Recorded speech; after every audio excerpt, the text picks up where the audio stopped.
بسم اللہ الرحمن الرحیم۔ تھکے ہوئے دلوں سے کہہ دو کہ اللہ موجود ہے۔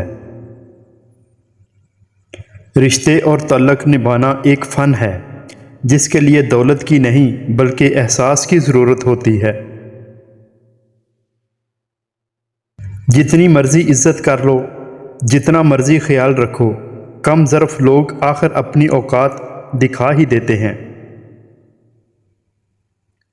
جہاں ہر بار اپنی باتوں کی صفائی دینی پڑ جائے، وہ رشتے کبھی گہرے نہیں ہوتے۔ یہ حقیقت ہے کہ انسان جب کسی سے ڈرتا ہے تو اس سے دور بھاگتا ہے، لیکن جب اللہ سے ڈرتا ہے تو اللہ کے اور قریب ہو جاتا ہے۔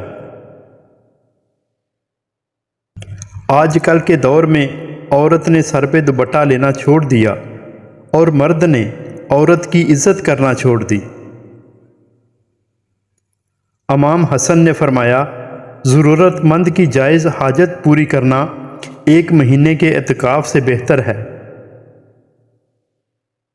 تنہائی وہ شے ہے جس میں انسان یا تو اللہ سے رجوع کرتا ہے یا پھر شیطان سے۔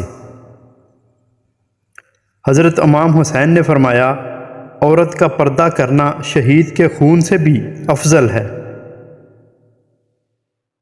بری صحبت زہر سے بھی زیادہ قاتل ہے، اس سے ہمیشہ بچو۔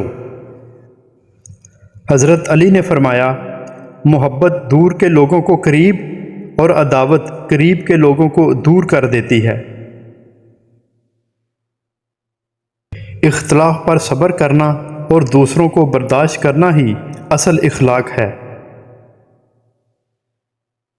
خوش رہنے کا سب سے اچھا اصول یہ بھی ہے کہ جہاں لگے کہ آپ کی جگہ نہیں، وہاں خاموشی سے خود کو الگ کر لو۔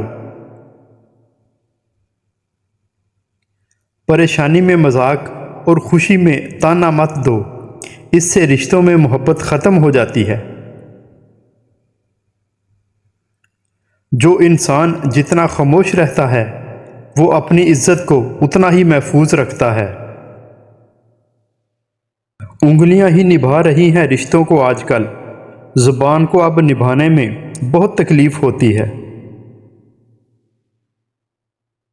کچھ لوگوں کو ہماری ضرورت نہیں ہوتی، وہ صرف یہ دیکھتے ہیں کہ ہم ان کے لیے کس حد تک مفید ثابت ہوتے ہیں۔ سوچ سمجھ کر بولا کرو، الفاظ نسلوں کا تعارف کروا دیتے ہیں۔ 3 چیزیں انسان کو زندگی میں ایک بار ملتی ہیں: والدین، حسن، جوانی۔ Thanks for watching.